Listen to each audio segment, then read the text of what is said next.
It's happened again. Dave across the road has just pulled up in a brand new Land Rover. It's got the new 25 reg plate. It's shiny. It's massive. It looks incredible. And immediately that little voice in your head starts whispering, "My car is looking a bit tired. Maybe it's time for an upgrade. I work hard, I deserve it." Stop, right there. Because here is the truth that Dave isn't telling you. Dave earns the national average salary. That car costs £60,000. Mathematically, that car shouldn't be on his driveway. But it is. How? Because Dave hasn't bought a car. Dave has bought a monthly subscription to Looking Rich. In the UK, we have an epidemic of car-poor people. We have people earning 30 or 40 grand a year driving luxury German SUVs that cost more than a deposit on a house. We have convinced ourselves that paying £600 a month to rent a depreciating metal box is normal. But it's not normal. It is the single biggest reason why the middle class is broke. While you're staring at their new car thinking they're winning, the bank is staring at their bank account knowing they're losing. In this video, I'm going to show you the terrifying maths behind PCP finance, why that low monthly payment is actually a wealth-destroying trap, and how to drive a nice car without burning your financial future to the ground. Look at your street. If you looked at the cars on the driveways, you'd think this was a neighborhood of millionaires. That's an Audi Q5. Starts at 50 grand. That's a Defender. Easy 70 grand. But here is the secret the car industry doesn't want you to know. Almost nobody buys these cars. In the UK, over 80% of private new car sales are bought on finance. For some brands, it's over 90%. We aren't buying cars anymore. We are renting an image. We view cars as assets. You might even put it on your mental balance sheet. I own a £40,000 car. No, you don't. A car is not an asset. An asset puts money in your pocket. A liability takes money out. A car is a consumer good. It's like a toaster or a pair of jeans. It just happens to cost as much as a house deposit and requires constant feeding with petrol, insurance, and tax. Unlike a house, a car depreciates like a stone.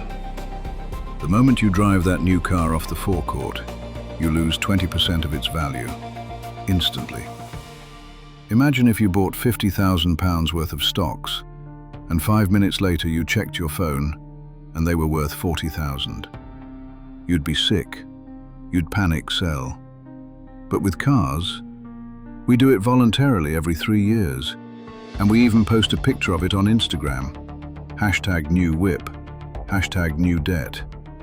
You are paying a premium to burn money. So how did we get here? Enter the PCP Trap, personal contract purchase. When you walk into a dealership, the salesperson is trained to ask you one specific question. It is the most dangerous question in personal finance. What is your monthly budget? They do not want to talk about the price of the car. If they told you that family SUV is £45,000, you'd walk out. Your brain would say, I can't afford that. But if they say, well, for just £450 a month, you can drive it away today, suddenly your brain says, I can do £450. Here is how the trap works. You pay a deposit, and then you pay monthly for 3 or 4 years. But those payments only cover the depreciation, the value the car loses. At the end of the 4 years, you don't own the car. The dealer says, okay, you can give us the car back, or you can pay us £15,000 to keep it. Most people don't have 15 grand lying around, so what do? The dealer smiles and says, tell you what, why don't you just trade it in? We'll use any equity as a deposit on a brand new model. Same monthly payment, brand new car. And you sign, again. This is the subscription to poverty. You turn a car into a permanent monthly tax on your life. Now, I know what some of you are thinking. Baz, I don't want to own the car, I just want to lease it. Personal contract hire. Just rent it and give it back. This is often pitched as the smart way to drive. No hassle, no depreciation risk. Let me be crystal clear. Leasing is the most expensive way to operate a vehicle, period. When you lease, you are financing the absolute steepest part of the depreciation curve. You are paying for the car during the specific years when it loses the most money. And then you hand it back the exact moment the curve flattens out and the car becomes cheap to run. You are paying the maximum amount of money for zero ownership. But Baz, I hear you say, I need a reliable car. I get it. But let's look at the true cost. Let's say you're 25 years old. You get on the PCP treadmill paying £500 a month. You do this until you retire at 65. What if instead you bought a 3-year-old used car for cash and you invested that $500 a month into a standard S&P 500 or global index fund inside an ISA? $500 a month for 40 years. Average return of 8%. Do you know how much money you would have in your ISA tax-free at age 65? £1.7 million. Let that sink in. £1.7 million. The decision to drive a new car didn't cost you 40 grand. It cost you nearly £2 million of tax-free retirement wealth. You aren't driving a Ford Puma. You are driving your financial freedom. You are driving your early retirement. You are driving a villa in Spain. When you see that neighbour with the new 25-plate Audi, don't look at them with envy. Look at them with pity. They are driving a multi-million-pound liability. The number one reason people give me for financing a new car is fear. But Baz, what if the old car breaks down? I need peace of mind. Let's look at the maths of this peace of mind. Let's say you buy a 5-year-old car, and let's say it has a catastrophic year. The alternator goes, the brakes need doing, and the suspension snaps. A nightmare year. It costs you £1,500 in repairs. But wait, that new car on finance costs you £500 a month. That is £6,000 a year. Even in a nightmare year, you are still £4,500 richer than the guy with the new car warranty. You are paying a £4,000 peace of mind premium to avoid a potential £1,000 repair bill. That is robbery. So what is the solution? Do we all have to drive rusted-out bangers from 1999? No, there is a middle ground. It's called the sweet spot. By the time a car is 3 or 4 years old, it has lost about 60% of its value. But modern cars last for ages. A 4-year-old Toyota isn't old, it's just broken in. You want to be the person who buys the car at year 4. Let the first guy take the £20,000 depreciation hit. You buy it for 40% of its original price. You drive it for 6 or 7 years. And here is the magic part. You pay it off.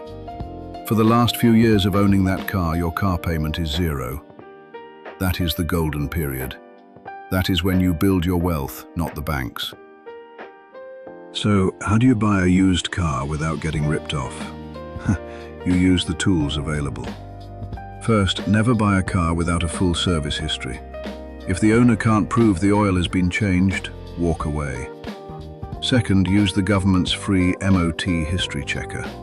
Go to gov.uk, type in the number plate, and look at the history. If you see a sea of red fails for suspension issues or rust, run away. If it's just tires and light bulbs, it's probably fine. And third, if you are really nervous, just pay for an approved used car from a main dealer. Yes, you pay a little bit more, but you get a warranty, and you still avoid that initial £20,000 depreciation hit. Finally, we need to talk about the ego. The car is the ultimate public display of wealth. We use it to signal that we are doing well. But here is the irony. Nobody cares.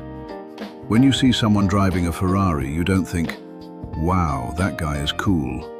You think, Wow, I would look cool in that Ferrari. We are all narcissists looking in mirrors. Nobody is impressed by your car payment. They are only impressed by the illusion of wealth you are projecting. You have to be willing to opt out of the arms race. You have to realize that true wealth is what you don't see. It's the money in the ISA, not the metal on the driveway. If you absolutely must borrow money for a car, you need rules. Here is my rule for the UK market, the 24-10 rule. You must put at least 20% down in cash. 2. Never finance for longer than 4 years. 3. The total cost should be no more than 10% of your take-home pay. If you run those numbers on that shiny new SUV, you will quickly realize you can't afford it. The math will force you to look at the 5-year-old hatchback, and that is exactly where you belong if you want to be wealthy. Cars are tools, not investments. Stop loving your car and start loving your freedom. Right, hopefully that made sense. If you want more honest money tips without the waffle, do me a massive favor. Hit the like button and make sure you subscribe to the channel. Let's get your money sorted. See you in the next one. Cheers.